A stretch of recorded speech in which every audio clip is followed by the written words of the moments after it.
ഓം ശ്രീനാരായണ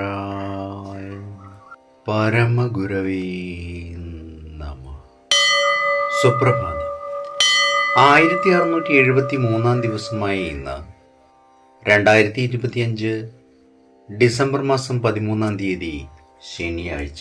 1201 ആണ്ട് വൃശ്ചിക മാസം 27 ഗുരുവചനങ്ങളിലൂടെ എല്ലാ സ്കൂളുകളിലും ത്യാഗം പഠിപ്പിക്കണം. ശ്രീനാരായണ ഗുരുദേവൻ. ശ്രീ നടരാജ ഗുരു എഴുതിയ ഗുരുവരൽ എന്ന പുസ്തകത്തിൽ വിദൂര സാദൃശ്യങ്ങൾ എന്ന് വിവരിക്കുന്നതിൻ്റെ 36 ഭാഗമാണ് ഇന്ന് അവതരിപ്പിക്കുന്നത്.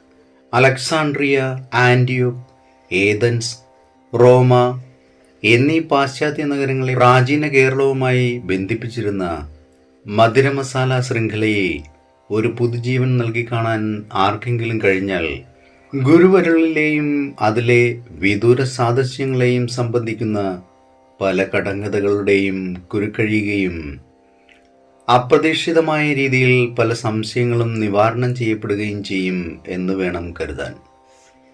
ഇങ്ങനെയായാൽ ചരിത്രത്തിൻ്റെ കാര്യത്തിലും തത്വചിന്തയുടെ തലത്തിലും ഉള്ളതായി കാണുന്ന പല കടങ്കഥകളും നമ്മെ വലയ്ക്കുകയില്ല. ഉദാഹരണത്തിന് ഈ വിഷമ പ്രശ്നങ്ങൾ നോക്കുക. സോക്രട്ടീസിൻ്റെ പശ്ചാത്തലം. പുനർജന്മത്തിൽ വിശ്വസിക്കുന്നവരും സസ്യഭുക്കുകളുമായ പൈത്തഗോറിയൻ സമൂഹത്തിൻ്റെ ആവിർഭാവത്തിൻ്റെ പിന്നിലെ രഹസ്യകാരണം എല്ലാ വസ്തുക്കൾക്കും ആത്മാവുണ്ടെന്ന് വിശ്വസിക്കുന്ന ആത്മസത്താവാദികളായ എലിയാറ്റിക് ചിന്തകരുടെയും അയോണിയൻ ചിന്തകരുടെയും ദാർശനിക വിചാരത്തിൻ്റെ ഉറവിടം. ഈ ചിന്തകരിൽ നിന്നാണല്ലോ പ്ലേറ്റോ തൻ്റെ പല സിദ്ധാന്തങ്ങളും രൂപീകരിച്ചത്. പ്ലേറ്റോയുടെ യോഗമീമാംസയ്ക്ക് അദ്ദേഹത്തിൻ്റെ ശിഷ്യനായ അരിസ്റ്റോട്ടിൽ തന്നെ ഒരു മാറ്റം വരുത്തുകയും സോക്രട്ടീസിന് മുമ്പുണ്ടായിരുന്ന ചിന്തകരെ പോലെ കാര്യമാത്ര പ്രസക്തമായി ചിന്തിക്കാനിടയാവുകയും ചെയ്തതിൻ്റെ കാരണം വ്യക്തിപ്രഭാവത്തിൻ്റെ കാര്യത്തിലും സിദ്ധാന്തങ്ങളുടെ കാര്യത്തിലും ഭാരതീയ ഗുരുക്കന്മാരോട് വളരെ സാദൃശ്യം തോന്നിക്കുന്ന പ്ലോട്ടീനസ് എന്ന അത്ഭുത മനുഷ്യൻ ഉണ്ടാകാൻ കാരണം.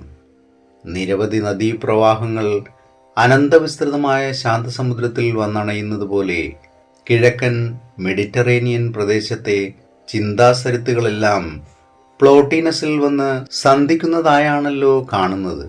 സ്വഭാവത്തിൽ തികച്ചും ഭാരതീയനെ പോലെ തോന്നുന്ന പ്ലോട്ടീനസിന്റെ ചിന്തയിൽ പ്രതിഫലിച്ച് കാണുന്നത് ഇറ്റാലിയൻ തീരദേശത്തിൻ്റെ ശാന്തശീതളതയാണ്. ഏവർക്കും നന്മ നിറഞ്ഞൊരു സുദിനമായിരിക്കട്ടെ എന്ന് ആശംസിച്ചുകൊണ്ട് നിർത്തുന്നു. നന്ദി, നമസ്കാരം. ഗുരുധർമ്മം ജയിക്കട്ടെ. ശബ്ദം നൽകിയത് സുജീഷ് മഹേശ്വരി.